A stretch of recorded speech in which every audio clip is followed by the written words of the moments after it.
Selamat petang, salam sejahtera Malaysia. Salam sejahtera tuan-tuan dan puan-puan.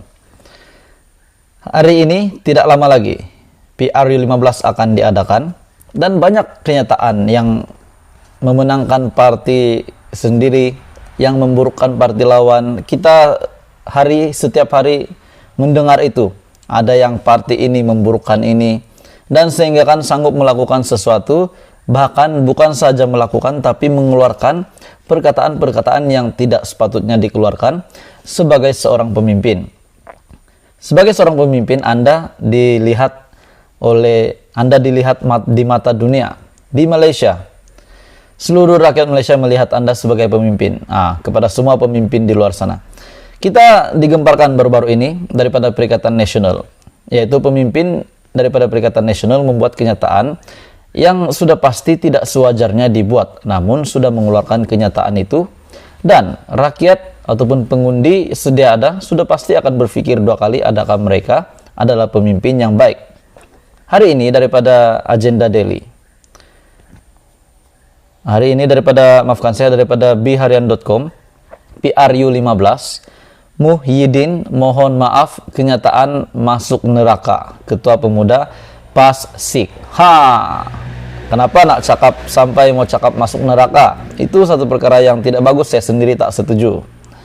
Pengurusi Perikatan Nasional PN, Tan Sri Muhyiddin Yassin, memohon maaf kepada mana-mana pihak yang tersinggung dengan kenyataan pengundi masuk neraka, masuk api neraka jika memilih Barisan Nasional atau Pakatan Harapan pada PRU ke-15. Aku berfikirlah tuan-tuan dan puan-puan, adakah seorang pemimpin Perikatan Nasional dan juga daripada Parti Agama Islam itu, PAS, PAS, saya tidak cakap parti itu buruk, namun pemimpin yang membuat kenyataan itu, yaitu pemuda PAS SIK, itu adalah kenyataan yang tidak sewajarnya.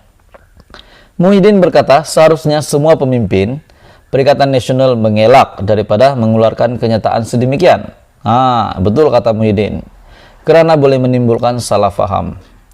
Katanya, mungkin mereka sudah mengetahui penjelasannya dan beliau sendiri juga tidak suka untuk membuat kenyataan seperti itu. Tak apalah, saya pikir mereka sudah mengetahui penjelasannya. Saya sendiri tidak berapa gemar buat kenyataan seperti itu.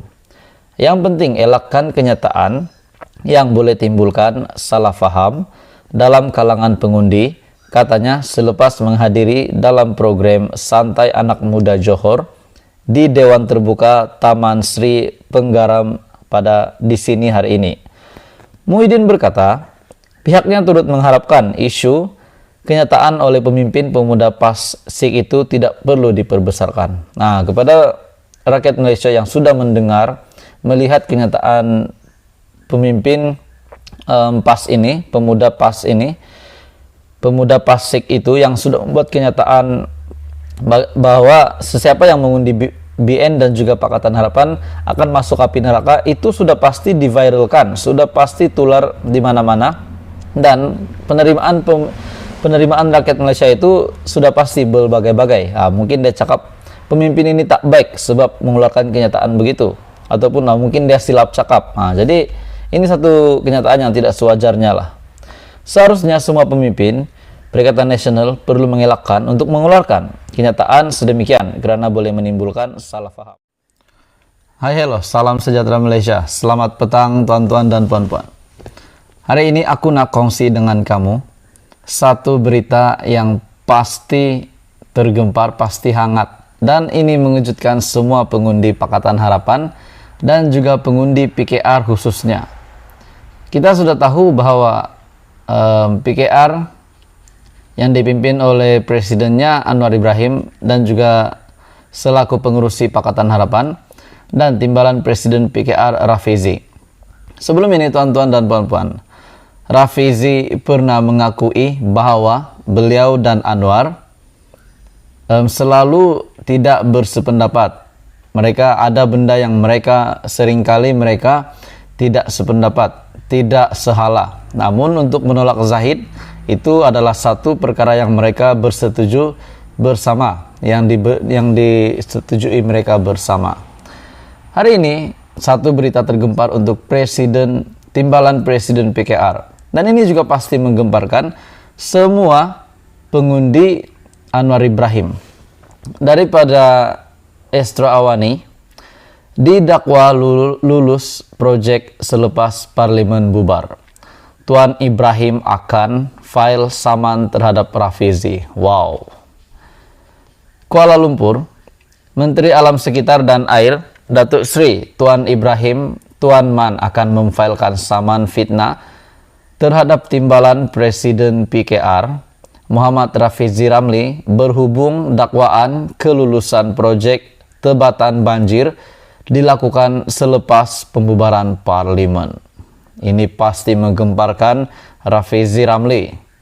Menurut Tuan Ibrahim, Muhammad Rafizi yang mengadakan sidang media semalam kononnya bertujuan menjawab tuntutan yang dikemukakan olehnya sebelum ini dan memberi bukti kuku berkenaan dakwaan itu, namun hanya membuat tuduhan palsu serta penyelewengan fakta, berniat jahat untuk menjatuhkan reputasinya.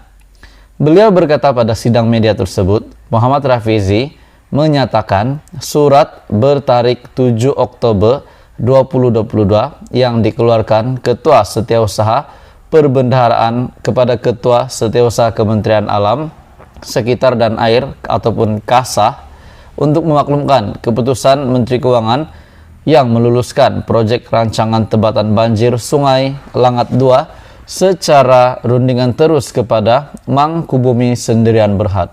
Rupanya Menteri Keuangan juga terlibat. Berdasarkan kepada surat tersebut, adalah jelas bahwa kelulusan tersebut bukanlah dibuat oleh saya ataupun KASA. Surat tersebut dikeluarkan pada 7 Oktober 2022. Surat tersebut dikeluarkan pada 7 Oktober sebelum parlimen dibubarkan dan bukan semasa tempoh kerajaan sementara, katanya dalam kenyataan yang dimuat naik menerusi laman Facebook beliau hari ini. Justru Tuan Ibrahim berkata, Muhammad Rafizi gagal sama sekali dalam mendedahkan bukti keterlibatan dirinya dalam kelulusan proyek, termasuklah usahanya atau KASA untuk menganugerahkan proyek tersebut ketika kerajaan sementara. Tuan Ibrahim berkata beliau telah menyatakan dengan jelas bahwa dirinya tidak pernah berjumpa, berunding atau membuat apa-apa tindakan semasa tempo kerajaan sementara ke arah menganugerahkan proyek tersebut. Oleh yang demikian, terbukti dengan jelas bahwa kenyataan-kenyataan Muhammad Rafizi, timbalan Presiden PKR itu, termasuk sidang media, semalam adalah satu fitnah jahat bagi menghancurkan reputasi saya, khususnya dan juga parti PAS umumnya. Katanya yang juga sebagai timbalan Presiden PAS. Media juga melaporkan Muhammad Rafizi dituntut untuk mengemukakan permohonan maaf dan mencadangkan ganti rugi yang perlu dibayar kepada Tuan Ibrahim karena didakwa memfitnah berhubung dakwaan kelulusan proyek berkenaan. Sebelum ini media melaporkan Muhammad Rafizi mendakwa KASA dalam proses menganugerahkan proyek bernilai Rm 2 bilion secara rundingan ketika kerajaan semasa sudah dibubarkan. Ini pasti menggemparkan tuan-tuan dan puan-puan, khususnya kepada pengundi Rafizi Ramli, peminat penyokong Rafizi Ramli dan juga PKR. Jadi menurut Anda, adakah Rafizi Ramli pada ketika ini benar-benar akan disaman setelah Tuan Ibrahim mengeluarkan kenyataan ini bahwa beliau ini telah difitnah oleh Rafizi Ramli? Teruskan bersama di dalam channel ini. Didakwa, tajuk hari ini, didakwa lulus proyek. Selepas parlimen bubar, Tuan Ibrahim akan file saman terhadap Rafizi.